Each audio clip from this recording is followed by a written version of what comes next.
Malam akan segera tiba. Tapi saat ini, Keke penuh ketegangan. Meskipun ada banyak hidangan di atas meja dan anggur favoritnya, dia sama sekali tidak tertarik sekarang.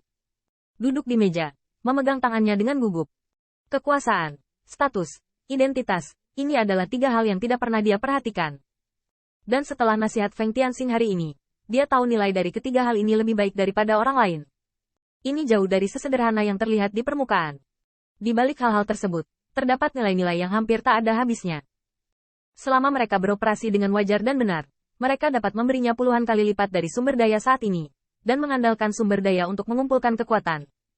Dengan kekuatan dan status, dia bisa mengendalikan takdirnya sendiri.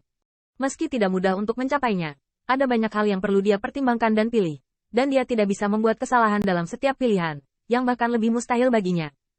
Bagaimana mungkin Keke, yang tidak pernah terkena skema dan perhitungan, tidak melakukan kesalahan? Meskipun dia tahu tidak mungkin dia tidak melakukan kesalahan, Keke tetap memutuskan untuk mencobanya. Seperti hari ini, dia tidak ingin digunakan sebagai alat tawar-menawar untuk membahas nilai di atas meja, dan dia tidak ingin terjadi lagi pada dirinya sendiri. Tidak peduli apa, setidaknya Anda harus mengambil langkah ini, seperti yang dikatakan Feng Tianxing hari ini. Anda harus memiliki tekad untuk mengubah diri sendiri untuk menyingkirkan takdir ini, dan menyerahkan sisanya pada takdir. Saya telah bekerja keras dan berusaha, jadi kesempatan ini tidak disia-siakan. Meski ada keputusan di hatinya, Keke masih cukup khawatir saat ini. Lebih tepatnya, itu sedikit menakutkan. Feng Tianxing berkata pada sore hari bahwa dia diharuskan membayar biaya sekolah yang sesuai, yaitu harga tertentu. Tapi apa yang bisa dia tawarkan sekarang? Dia tidak memiliki apa-apa selain ketampanannya yang lumayan. Melihat waktunya telah tiba, kepalan tangan Keke sudah penuh dengan urat, dan keterikatan serta pergumulan di hatinya tercermin dengan jelas pada saat ini. Untuk diri sendiri, atau untuk keluarga Anda. Tiba-tiba Keke mengangkat kepalanya, dan setan-setan di luar berteriak bahwa waktu telah berlalu, dan Keke akhirnya membuka pintu. Sepanjang jalan diam-diam datang ke pintu kamar Feng Tianxing, mengetuk ringan, dan pintu sudah terbuka. Dengan tangan gemetar, Keke membuka pintu yang melambangkan takdirnya. Di dalam pintu, cahaya hangat memenuhinya. Feng Tianxing memegang sebuah buku di tangannya, dan dengan malas membalik halaman, dan ketika Keke menutup pintu, Feng Tianxing meletakkan buku di tangannya. Kamu datang tepat waktu, Keke mengangguk, dan mengulurkan jarinya. Kamu harus mengisolasi ruang kita terlebih dahulu, sehingga meskipun ada pergerakan, itu tidak akan mengganggu sepupuku. Setelah jeda sebentar, Keke menambahkan. Kamu cabul harus berpikir tentang bagaimana melindungi dirimu sendiri sebelum menggunakanku. Feng Tianxing tertawa, berdiri, berjalan lurus ke Keke, dan mengulurkan tangannya untuk mengangkat dagunya. Harus dikatakan bahwa Keke memang bisa mewakili Kedo dan keluarganya untuk menikah. Dia memiliki ciri-ciri halus, meskipun dia masih terlihat seperti iblis. Tetapi ada aura lembut di mana-mana. Jika digunakan sebagai vas, itu pasti kandidat terbaik. Bahkan iblis memiliki gigi taring yang tajam, tetapi mereka terlihat sangat imut di tubuhnya. Feng Tianxing mencubit bibir Keke, seolah sedang melihat suatu benda. Tanganmu masih gemetar. Kamu benar-benar membuat pilihan? Begitu hal ini dimulai, tidak ada jalan kembali. Keke tiba-tiba mengangkat matanya. Di bawah penampilannya yang tenang dan lembut, ada sepasang mata yang tajam. Seperti pisau, itu menakjubkan. Saya tidak takut, saya senang. Kamu tidak tahu bagaimana aku datang ke sini selama bertahun-tahun. Aku ingin berubah lebih dari yang kamu pikirkan, dan kamu adalah satu-satunya yang memilihku. Aku sangat bersemangat. Feng Tianxing tertawa, mengangguk puas, dan melepaskan tangannya yang sedang bermain. Sepertinya kamu lebih baik dari yang kukira. Seharusnya tidak ada orang yang mau menjadi vas di ras iblis. Ini benar-benar berlawanan dengan nilai yang kamu terima. Keke tiba-tiba maju selangkah dan melepas pakaiannya dengan santai. Ayolah, hanya ini yang bisa kutawarkan sebagai gantinya. Feng Tianxing melambaikan tangannya, dengan santai membangunkan beberapa pria manusia yang kuat dari cincin luar angkasa, dan kemudian menjatuhkan batu foto.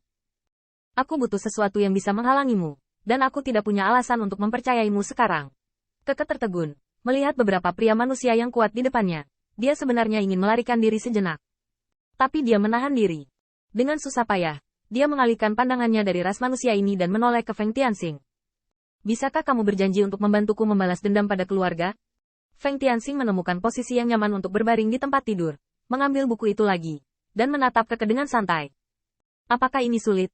Kata-kata ini sepertinya memiliki dua arti. Keke menarik napas dalam-dalam, lalu dia kejam. Oke, aku harap kamu tidak akan mengingkari janjimu.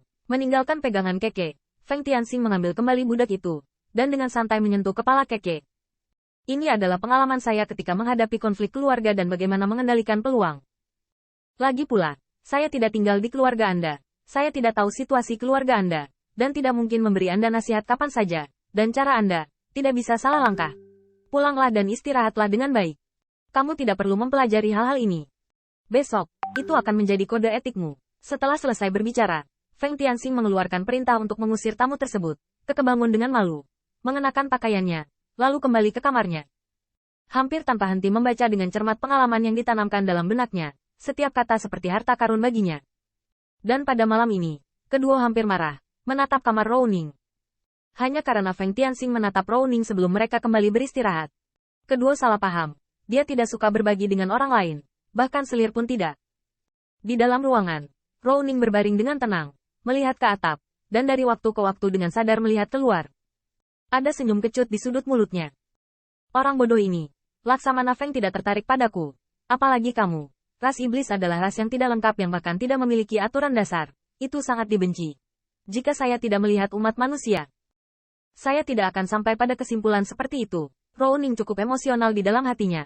Sejak ras manusia itu pergi, dia merasakan mata aneh iblis itu lagi. Memikirkannya dengan hati-hati. Sepertinya di antara ras manusia, tidak pernah ada tatapan seperti itu. Bagi mereka, dia tidak pernah peduli dengan penampilannya, tetapi lebih pada karakternya.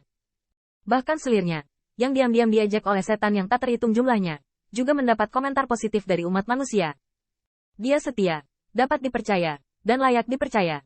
Rekan balik, sekarang, melihat iblis yang berkelahi ini, Rouning hanya memiliki rasa jijik di hatinya.